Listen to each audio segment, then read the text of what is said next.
Hello and welcome once again to the Fight IQ podcast, where we break down elements of combat sports psychology and find ways that we can all use them in our everyday lives. Today we're going to be talking about making a game plan. How do you make a game plan for a fight?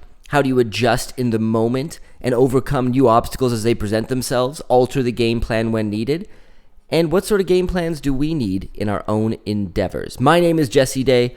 This podcast is brought to you by High Kick Creative, Black Belt Marketing Solutions for the martial arts industry. Let's get into it.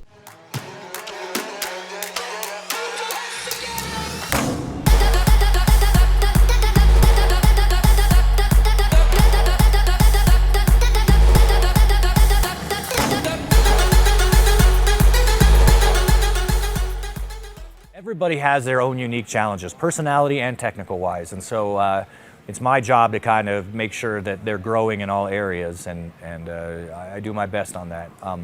The high level stuff to watch is beautiful as it gets. It's as beautiful as any painting by Picasso or any piece of music by Bach. It's equally as beautiful, and so when you see that extension of their art, their moving art, it's a lot of fun to watch, and it's a great payoff for me because as you work with them, and then you see them put it all together, it's a lot of fun.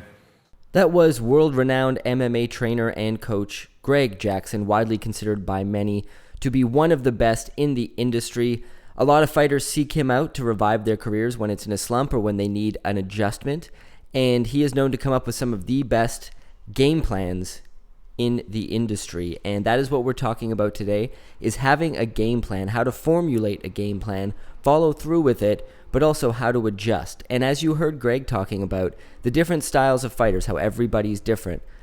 Not only do certain fighters come from certain backgrounds in their martial arts, in terms of whether they began in a striking art such as Muay Thai, or coming from a grappling background such as wrestling or jiu-jitsu, so you have that base to work with. So think of your own strengths as well. What is the background that you come from? What did you grow up doing that you're really good at? What's a certain aspect of your personality? Perhaps you have perseverance. Perhaps your work ethic is really great. Perhaps you have self-belief that's very powerful. So you need to focus in on your strengths and build those and use that as the basis for then adapting and creating a game plan for life. And you also heard Greg talking about comparing martial arts to any great work of art, whether it be a painting by Picasso or music by Bach, as he was saying. And all great art requires a game plan. I myself am a recording artist, and when it comes to creating a song, there's so many elements. You can't just jump into it and create a song. You have to realize what type of song it is you want to create. Lyrically, what's the theme you want to have? So how are you going to create it? Do you need to get other people involved? And with painting is very much a similar thing. You have to, there are certain artists that can simply go to the canvas and start going for it and just let their imaginations run wild and just see what happens. But I think if you talk to the majority of high-level artists, they have a game plan going into a particular piece.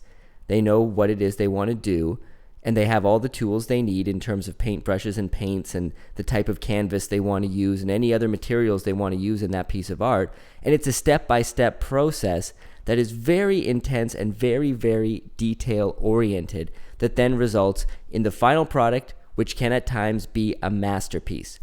So besides just different fighters' styles, you also have personalities. Different fighters approach the game in a different way, and from that perspective, the game plan needs to be adapted to their personality and what they're strongest at mentally and how they react when they're in a fight. Some fighters, when they get hit, it really wakes them up and it makes them charge forward and just go for it, and that can be a negative tendency in certain cases that needs to be addressed. So that's a personality issue that needs to be considered when creating the game plan. Some fighters start too slow. Donald Cowboy Cerrone famously always says he needs to get hit a few times before he really comes to life and starts putting in the work and starts really getting into it. So that's another aspect to take into play. Of course, you can try to adjust that in training and correct for it, but you have to have a game plan that takes a lot of different possibilities into account. Because as I discussed in the last episode, The path to victory is never a straight line. You always have to make adjustments, and a big part of a solid game plan is one that allows room for adjustments and for improvements.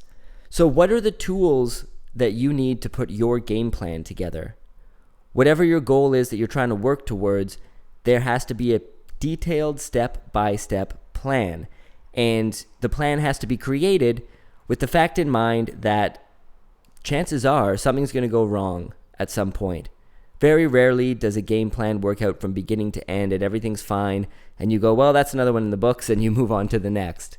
So you have to be able to adapt. You have to be able to adjust. So make sure the game plan that you're formulating for your own challenge, your own fight in life, leaves room for being open-minded, allowing any sort of possibility.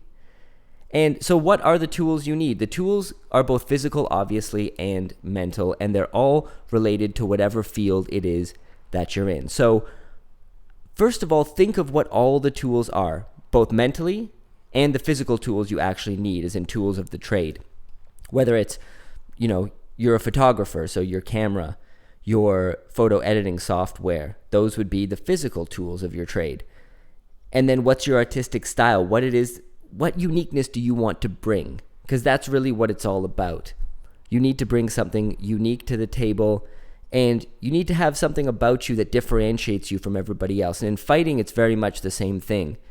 The fighters that are the most unpredictable, and some of the most unpredictable things that happen in fights that people look at and they go, oh my God, I can't believe that happened. A recent example not too long ago would be, the knee heard around the world, Jorge Masvidal knocking out Ben Askren with the fastest UFC KO ever, where he basically started the fight with his hands behind his back, did a little kind of step off and then ran right at Ben. Ben shot for a takedown.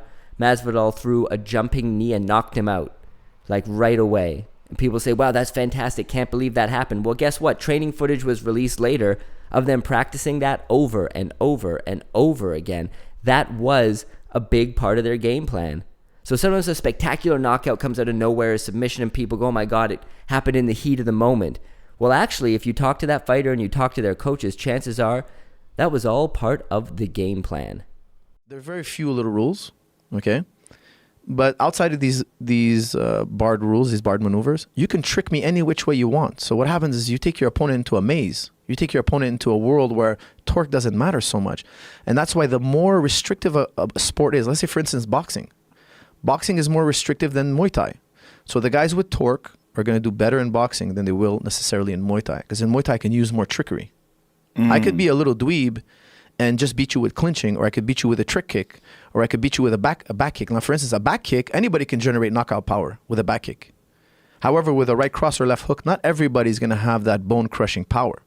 However, if you teach somebody how to throw a proper back kick, which because you got the best back kick in the game, you could teach a regular Joe in a few years how to generate knockout power. So now he has that element on the table.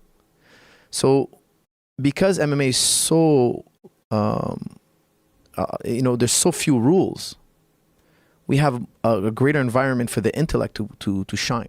So yet another great coach, another world-renowned coach, Firas Zahabi, on the Joe Rogan Experience, talking about using the intellect and using the set of rules that exist in your sport to your advantage when you're creating a game plan.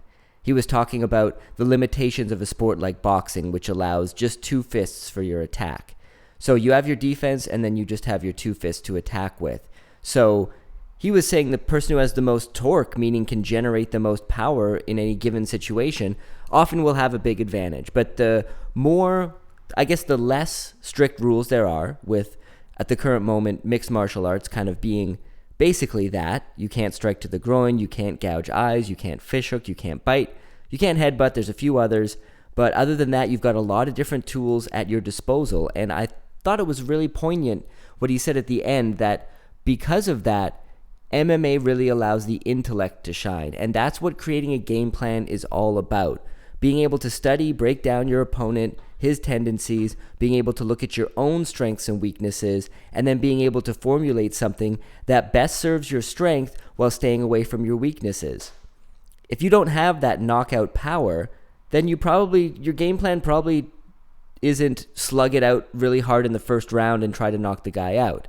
Your game plan is probably more of a touch and go, or maybe it's a grappling based game plan where you want to get the other guy to the ground and try to get a submission. So you have to really take into account your environment and the rule set within which you are playing to affect your game plan. I mean, you can't just create any game plan for any given situation or any given goal. It's going to vary. There's going to be a ton of variables that are based on what it is exactly that you're trying to do, right? So let's just use the example of you're starting your own business, or you're trying to move ahead in your career within a certain organization. You can make a game plan for that, but those two will be very different game plans, right? There's a bunch of work to be done in creating your own business. There's a bunch of research that has to be done into the market, checking out who the competitors are, checking out whether it's even a worthwhile market to get into. So these are all kind of data that you need to gather before you move forward. And that gathering data is part of the game plan. And then based on that data, you can go ahead and create a step-by-step game plan within the rules of that industry, within the tendencies of that industry. When it comes to moving up in an organization that you're a part of, there's a lot of moving parts that are in play. You have to know who are the key players in the game that you need to get on your side to move forward. What work do you have to do? What sort of attitude do you have to have? And it all even comes down to your own psychological traits, how it is you speak and interact with people in your everyday life. In both examples, when it comes to running your business, it could be argued it's even more important because you're putting yourself out there. And then when it comes to rising up the ranks in an organization, whatever it might be, your personality plays a really key role. And one thing I want to touch on within the UFC and mixed martial arts and combat sports organizations in general is that a lot of guys don't have the most entertaining personalities. And a lot of those guys don't end up moving up and getting the opportunities that they deserve. They're really great inside the cage, inside the ring, but when it comes to being outside of the ring and doing interviews, they tend to be kind of boring, lackluster, and that's something that they need to adjust, in my opinion, because you don't necessarily have to be a loudmouth and have to be insulting other fighters and things of that nature, but you need to have something unique about your character and about who you are and express that to the world so people can relate to you and latch onto you as a fan. And I think in many ways that is one of the biggest pieces of the puzzle that's missing from a lot of fighters' overall game plans. So you have, even as a fighter, you have the game plan inside the ring for what you're going to do, how you're going to adjust in there. And then you have your game plan for moving your overall career forward so you can make more money, you can get paid more per fight, because the more that you draw, the more popular you are, the more people are going to buy tickets, are going to tune in on pay-per-view, are going to buy your merchandise, and that's all going to move your career forward. So I think when it comes to being outside of the ring, that's a very important aspect that a lot of fighters aren't really embracing because they think they have to be cheesy, they think they have to create this artificial conflict, but there's many ways to get your personality across overall in life to be able to influence other people. It's all about, having certainty in what it is you're doing and then being able to convince other people and transfer that certainty to them. And that's a big part of the game plan as well. So you need to use your intellect. That's a big part of what Mr. Zahabi was saying. And he should know because he's trained some of the best on planet Earth to use both their mind and their body to achieve success.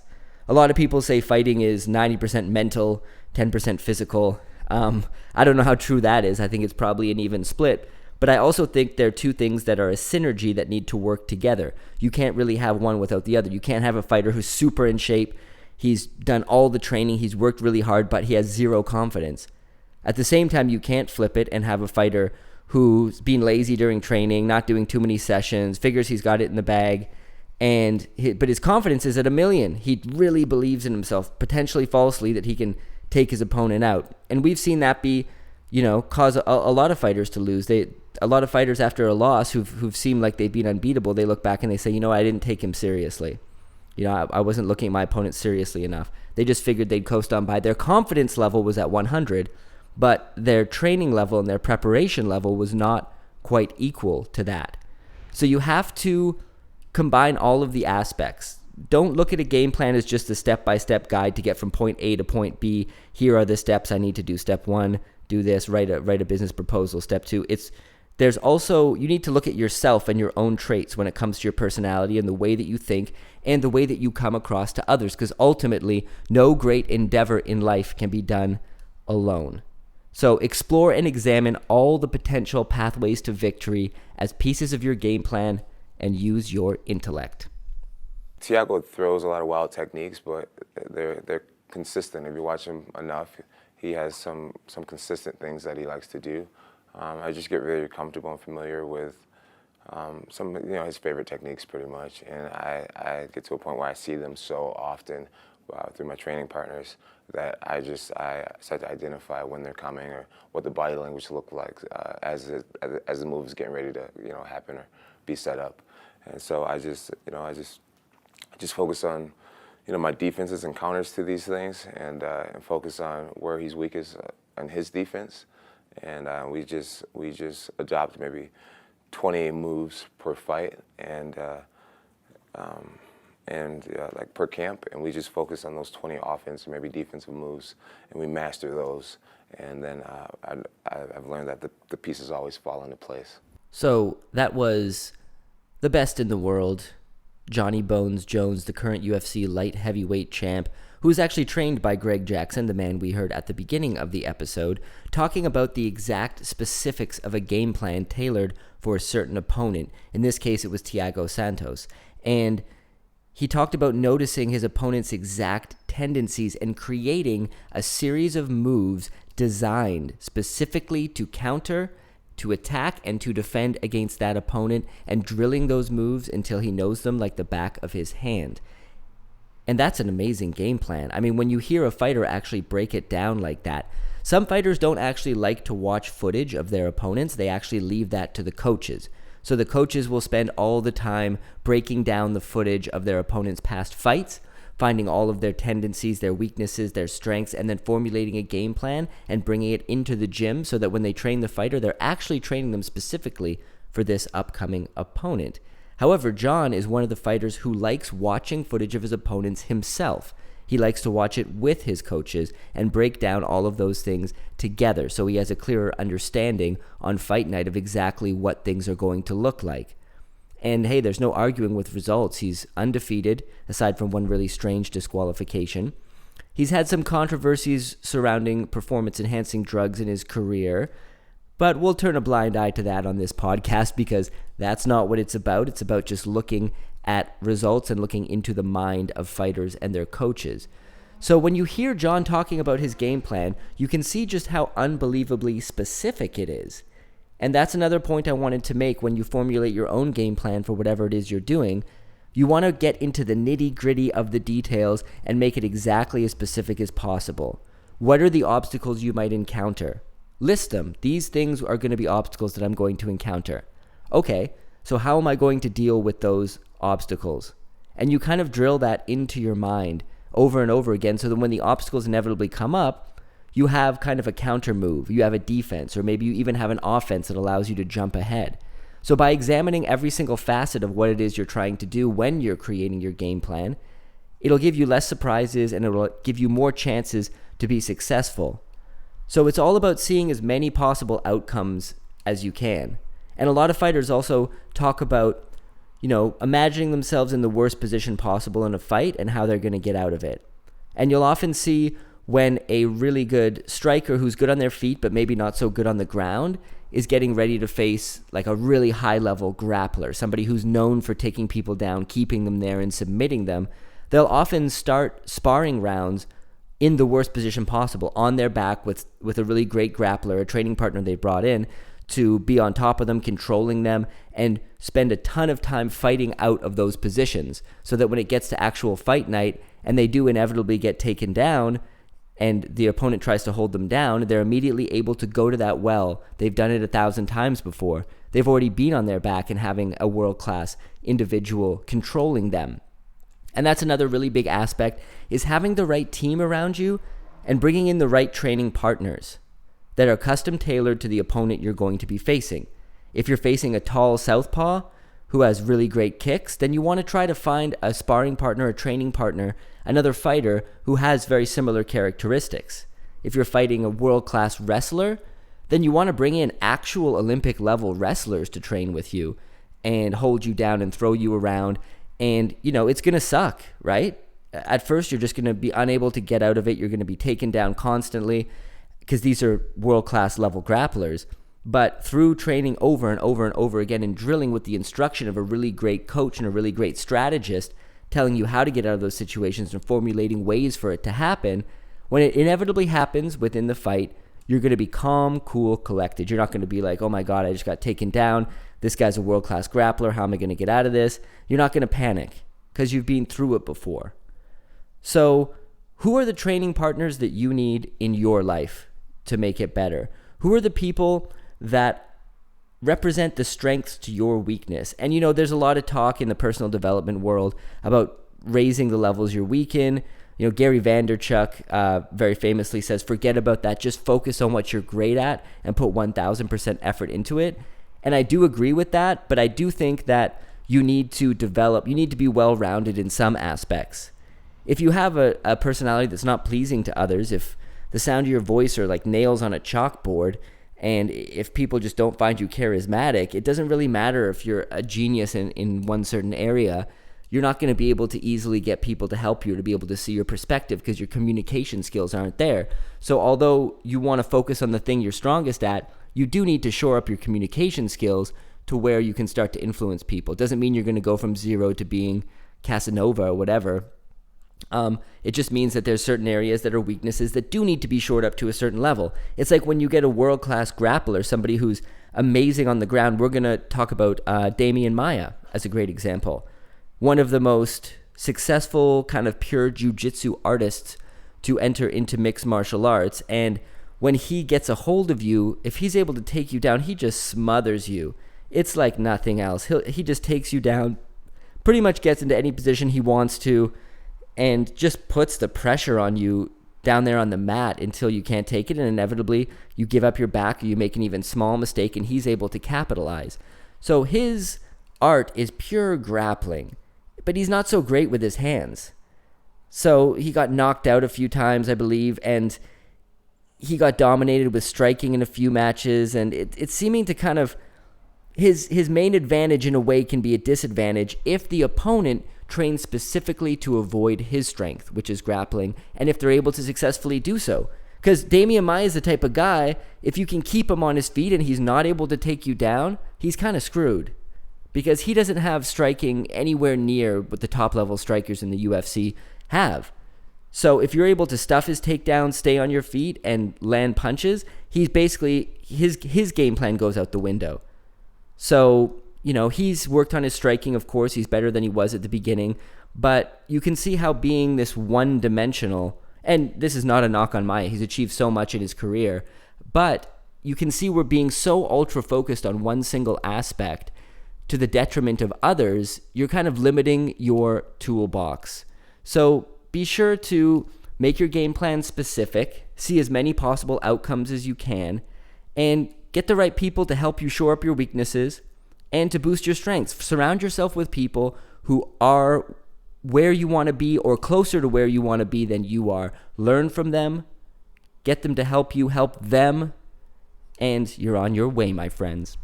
I hope you have enjoyed this episode all about formulating a game plan. This is the third episode of Fight IQ, and I'm kind of by myself doing a little ranting, and that's kind of what this podcast is. There will be guests on in the future, so I'd love to hear what other topics you'd like me to talk about, or what sort of guests you'd like to see on the show. You can hit me up at info@fightiqpodcast.com. Glad you've been here. Hope you'll enjoy the show moving forward. I've got plenty in store for you guys. Have a great day.